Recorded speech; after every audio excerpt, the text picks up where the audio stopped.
अस्सलाम वालेकुम everyone, my name is Mohammad Hamad and welcome to my YouTube channel medical hub.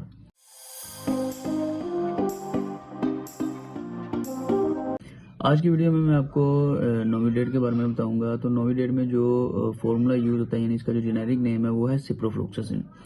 Ciprofloxacin क्या है? Ciprofloxacin एक एंटीबायोटिक है जो कि हमें मार्केट में इजीली अवेलेबल है 250 mg में भी और 500 mg में भी।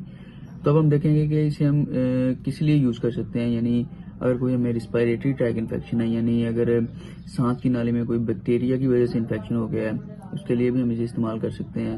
अगर प्रोस्टेट इन्फेक्शन हो गया है, उसके लिए भी हम इसे इस्तेमाल कर सकते हैं। इसके अलावा अगर यूरिनरी ट्रैक इन्फेक्शन है, यानी अगर पेशाब की नाली में कोई बैक्टीरिया की वजह से इन्फेक्शन है, उसमें भी हम इसे इस्तेमाल कर सकते हैं। इसके अलावा कोई स्किन इन्फेक्शन हो, उसमें भी हम इसे इस्तेमाल कर सकते हैं। इसके अलावा डायरिया हो या कोई टाइफाइड फीवर हो, तो उसमें भी हम इसे इस्तेमाल कर सकते हैं। इसके अलावा अब हम देखेंगे कि कौन कौन सी ऐसी मेडिसिन है जिसके साथ हम इसे इस्तेमाल नहीं कर सकते।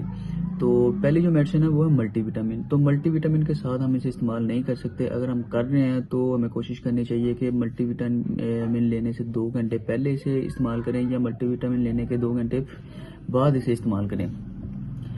तो इससे क्या होता है कि जो अगर हम दोनों को इकट्ठे इस्तेमाल करें तो ये मल्टीविटामिन की जो एब्जॉर्प्शन है उसे कम कर देती है।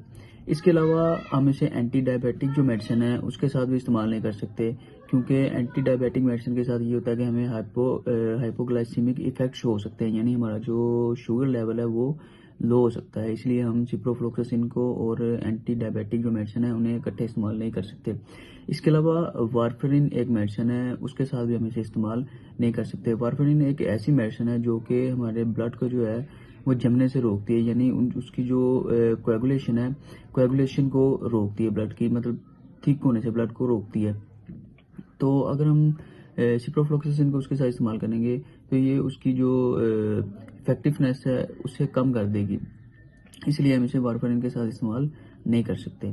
इसके अलावा इसे हम non steroidal anti inflammatory drugs के साथ भी इस्तेमाल नहीं कर सकते, जैसे कि नेप्रोक्सिन है, आइबुप्रोफिन है, इसके अलावा डिस्प्रिन है वगैरह वगैरह। इसमें कोई कई मेडिसिन आ जाती हैं, तो इसके साथ हम इसे इस्तेमाल नहीं कर सकते। इससे क्या होता है कि सीएनएस स्टिमुलेशन होने के चांसेस जो हैं वो बहुत ज़्यादा हो जाते हैं।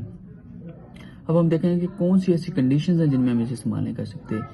तो ऐसे लोग जो मैस्थेनिया ग्रेविस के पेशेंट रह चुके हैं, यानी मैस्थेनिया ग्रेविस एक ऐसी डिजीज़ है, न्यूरोमस्कुलर डिजीज़ है ये, जिसकी वजह से क्या होता है कि हमारे जो मसल्स हैं वो वीक हो जाते हैं।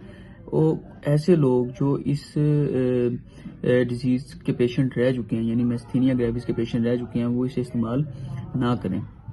इसके अलावा ऐसे पेशेंट जिन्हें इससे हाइपर सेंसिटिविटी यानी एलर्जिक रिएक्शन शो हो जाते हैं मेडिसिन लेते ही, रैशेज वगैरह बॉडी में हो जाते हैं, तो वो भी इस मेडिसिन को इस्तेमाल ना करें। इसके अलावा अब हम देखेंगे कि इस मेडिसिन के एडवर्स ड्रग रिएक्शन कौन से हैं, यानी मतलब कि कौन से मेडिसिन को लेने के बाद कौन से हमें एडवर्स रिएक्शन शो हो सकते हैं। इससे हमें मतले की कैफियत हो सकती है। इसके अलावा हमें वॉमिटिंग हो सकती है, यानी उल्टी आ सकती है हमें। इसके अलावा हमारा ब्लड प्रेशर लो हो सकता है, स्वेटिंग हो सकती है। इसके अलावा एब्डोमिनल पेन, एब्डोमिनल ब्लीडिंग भी इससे हो सकती है। तो इसके अलावा हमें जो धुंधला नज़र आ सकता है। तो अगर कोई भी ऐसी कंडीशन हमें शो हो तो हम मेडिसिन को उसी टाइम स्टॉप कर दें और फौरी अपने डॉक्टर से रिव्यू करें। ये थी आज की वीडियो। उम्मीद है आपको पसंद आई होगी। इंशाल्लाह मुलाकात होगी नेक्स्ट वीडियो में।